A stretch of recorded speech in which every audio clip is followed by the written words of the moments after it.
पिलाटी दिनरू बापा को हराइले हेले तीन छुआ को नहीं मां बंचार राह न पाई कलाहांडी जिला कोकोसरा ब्लॉक रो कुटुर गांव तार बाप घर झरीगां ब्लॉक जोड़ांब को चली जाइथिले।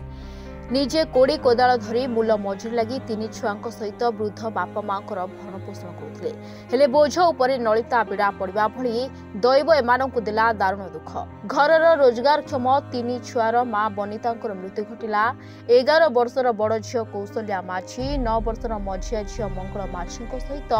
7 वर्षर पुओ सुदूर माछी बापा मां छुंड होईगले। वर्तमान घरे 60 रु ऊर्ध्व बयसर वृद्धा अजा नरेंद्र एवं आई कनाई चिंतारी कारण तांको उपरे परिवार बोझ होई पड़िछंती एही तीन नातुणी। एपटे ना मिलुछि पेंशन ना मिलुछि राशन एमिति कि मिलिथिबा प्रधानमंत्री आवास खंडी को मध्य केही जणे करिदेब कही गरीब मानकर फायदा उठाई से सबुतक टंका नहीं गला। शेषरे निजर थिबा जागा टिकक बिकी प्रधानमंत्री आवास गृह रे टीण पकई रहउछंती। आमे अजा दीदी सुदर अष्टमी कौशल्या 5 परिवार बापा नहीं माँ नहीं अजा बापरा बापा आगरू मरी गला और माँ मरला। केमती चलुछ तो कुली बुती कर चलुछि बारे की काम करछ मोबाइल बेटे उच्चा जमरा रपाल जमरा रखुछ पाठ साठ नहीं गरीब लोग आ तमर अजा की काम करछंती बुढ़ा ही गला काम करी नहीं परबा माँ तिलाल तो सब लोग बुद्धि कर सब लोग पसतेला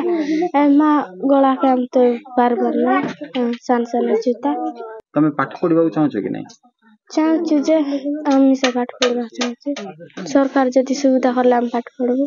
एभली सबु सरकारी सुविधा सुजोग एमानक पई जेपरि 750 कहिबाको गले परिवार 5 प्राणी को मिलुछि 5 केजी चाउल आ 5 केजी चाउल पई 50 टंका खर्च करी एमानक जिबाको पडुछि 5 किलोमीटर दूर। सेठारे सेतक चाउल पई दिन तमाम अपेक्षा करबाको हुए जेउथि पई एबे आ चाउल पई जाउ नथिबा कहिसेति वृद्धा दंपति। पेंशन कथा तो छाड़ वृद्ध नरेंद्र को बयस 60 रु ऊर्ध्व होइथिले भी मिलुनी भत्ता। स्त्री को बयस मध्य आनुमानिक 60 रु ऊर्ध्व होइथिले भी आधार संशोधन न होई परिबा कारणरू से भी वंचित होइछंती वार्धक्य भत्तारू। एबे घरे रहुथिबा एही 5 प्राणी मध्य कला 3 छुआ कला बयस एमानक भविष्यत एबे अंधारे केबे भी एमाने विद्यालयर पिंढा मारी ना पाठ पढ़िबा पाई मनरे असुमारी आशा थिले मध्य एमानकु जिबाकु देइनी विद्यालय। सकाळ पाहिले केबे महुल गोटाई जांती तो केबे मौका लगाइबाकु एमिति कि लोकंक घरे काम करी 2 पैसा रोजगार करिबाकु बाध्य हेउछंती एही माने। मर जे आगे बादी गला जे बादी गल जे बादी जीवा के ताकर व्यवस्था देखि नाही पारी के मी जे कि ना मर जे घरे दरी आनी गिरी रखी देली मर जे एबे 2-3-8 दिन पर आई गला तार बेमार गोटे करेला मरी गला से कुली बुती क्रिया का पोसी रेला से जे पाठ साठ नहीं किसी नहीं हमर तो कायबा के असुविधा केंती कर मी पाठ पढ़ाइबी जेंती कर जे दीदी सुनो तुमको तो चावल मिलुची केते किलो चावल भी नहीं केते केजी दोचती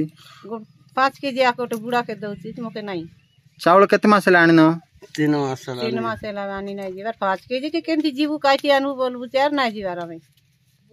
बुढ़ा बुढ़ी चाली पारले तो बुढ़ा ही गला से गले तो देवाटा जाटर मके दिरेले मुई जाईती अलपने लोकर संग रे एले एबे तमे पेंशन पाउछो नहीं पेंशन नहीं बहुत किछि नहीं चलछो केथी एमती कुली बुती कर चलबो से नाती पुती के दरबी जीवी जंदरा रोपा बाटे एबात नारे आनवारे रांधे बाटी करी खाइ सरपंच के पन कहलु ए आज्ञा हमर पड़ोसी आगा तांकर झिया को सेठी मैरिज देथिले कोलाहांडी पटे तांकर झियार हस्बैंड मरि जाय आज 7-8 वर्ष हेगले हेले सेठी देखबा लोक किए नाय बोले कि ना नरेंद्र कका तांकर झिया को तार नाती पुती को आनी किना पाली थिले हेले आज 6-7 दिन हेगला तांकर झियो मदे मरि गेले हेले 3टा पुओ झियो अछि तांकर नाती नरेंद्र रो नाती 3टा अछि हेले हमर कहबार उद्देश्य जे सरकार टिके एमानकु साहाय्य करू तांकर बोले चाष बोले मका चाष बोले से माने कुलीबुती करके ना चलबा चलुथिले ଏବେ ମହୁଲ ପଡୁଛି ମହୁଲ ବେଟିକିନା ସେମାନେ ରୋଜି ରୋଟି କମାଉଛି ହେଲେ ହେଲେ ନରେନ୍ଦ୍ରର ବୋଲ ଅବସ୍ଥା ଟିକେ ଖରାପ ଅଛି ବେଶୀ ଖରାପ ଅଛି ବୁଢା ହେଇଯାଇଛି ସେ ଆଉ କେତେ ଦିନ ଆଉ ନାତିପୁତିକେ ଖୁଆଇବେ ସେ ପିଲାମାନେ କଣ କରୁଛନ୍ତି ସେ ପିଲାମାନେ ସକାଳ ପାଇଲେ ପାଠ ତ ପଢୁନାହିଁ ସ୍କୁଲ ଏଇଠି ତ ସ୍କୁଲର କୋଉ ଠିକଣା ନାହିଁ ବୁଝିଲ ହେଲେ ପାଠ ତ ପଢୁନାହିଁ ପିଲାମାନେ ଏଇଟା ସରକାର ଯଦି ସେ ପିଲାମାନଙ୍କୁ ଟିକେ ପାଠ ପଢାଇବା ପାଇଁ ସାହାଯ୍ୟ ସରକାର ଗଭର୍ଣ୍ଣମେଣ୍ଟ ସାହାଯ୍ୟ ଟିକେ ମିଳିଲେ ଆମକୁ ଟିକେ ପରିଚୟ ହେଇକିନା ଆମେ ଟିକେ ଆମକୁ ଭଲ ଲାଗେ ଦେଖନ୍ତା ତ ତାଙ୍କୁ ଏଇ ଯୋଉ ସରକାର ଯୋଉ ଅଛି ପେନସନ ଚାଉଳ ନାଇଁ ପେନସନ କିଛି ମିଳେ ନାହିଁ ଚାଉଳ ମଧ୍ୟ ମିଳୁ ନାହିଁ ତ ଏବେ ଯୋଉ ତାଙ୍କର ଘରର ଯିଏ ମୁଖ୍ୟ ଯିଏ ରୋଜଗାର କରିକି ଘର ଚଳଉଥିଲା ତାଙ୍କର ମା ତିନିଟା ପୁଅ ଝିଅକୁ ପାଳିଥିଲେ ନରେନ୍ଦ୍ର ଝିଅ ଯୋଉ ମରିଯାଇଛି 7-8 ଦିନ ହେଇଗଲା ସେ ଏକା ତାଙ୍କର ପୁଅ ଝିଅକୁ ଟିକେ ବାପା ମା ସହିତ ପାଳିଥିଲେ ଏବେ ତ ସେ ମରିଯାଇଛି 7-8 ଦିନ ହେଇଗଲେ ହେଲେ ସବୁ ତ ସେ ନରେନ୍ଦ୍ର ଉପରେ ପ୍ରେସର ଆସିଯାଇଛି ସବୁ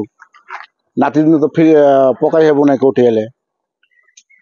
ସେ ମଧ୍ୟ ବୁଢା ହେଇଗଲେ ସେ ଆଉ କେତେ ଦିନ କମାଇ ଖାଇ ପାରବ ହେଲେ ଗଭର୍ଣ୍ଣମେଣ୍ଟ ଯଦି ଟିକେ ସେମାନଙ୍କୁ ସାହାଯ୍ୟ କରିଥାନ୍ତେ ବୋଲେ ଆମେ ଖୁସି ହେଇଥାନ୍ତୁ ମନଟା ଖାଲି ମାକୁ ଖୋଜୁଛି ହେଲେ ଦୁଃଖ ସହିତ ପେଟର ଭୋକ ଏବେ 3 ଭାଇ ଭଉଣୀଙ୍କୁ ମହୁଲ ଗୋଟାଇବାକୁ ବାଧ୍ୟ କରୁଛି ଏହି 3 ନିରୀହ ଜୀବନକୁ କିଏ ହେବ ସାହା ଏଭଳି ଦୁଃଖ ଆଉ ଦୁର୍ଦ୍ଦଶାରେ ଜୀବନ ବିତାଉଥିବା ପରିବାରକୁ ସରକାର ସହାୟତା ଯୋଗାଇ ଦେବା ସହ ଏହି ଅନାଥ ଶିଶୁଙ୍କୁ ହଷ୍ଟେଲରେ ରଖି ଶିକ୍ଷାଦାନର ବ୍ୟବସ୍ଥା ଲାଗି ଜଣାଇଛନ୍ତି ଗ୍ରାମବାସୀ ଏ ସମ୍ପର୍କରେ ଝରିଗାଁ ଗୋଷ୍ଠୀ ଉନ୍ନୟନ ଅଧିକାରୀ ଏବଂ ଶିଶୁ ବିକାଶ ପ୍ରକଳ୍ପ ଅଧିକାରୀ ଝରିଗାଁକୁ ଅବଗତ କରାଯିବାରୁ ତୁରନ୍ତ ଏହାର ସମାଧାନ ଲାଗି ସେ ପ୍ରତିଶ୍ରୁତି ଦେଇଛନ୍ତି ଝରିଗାଁରୁ ବସନ୍ତ କୁମାର ସାହୁଙ୍କ ରିପୋର୍ଟର୍ସ ଟୁଡେ।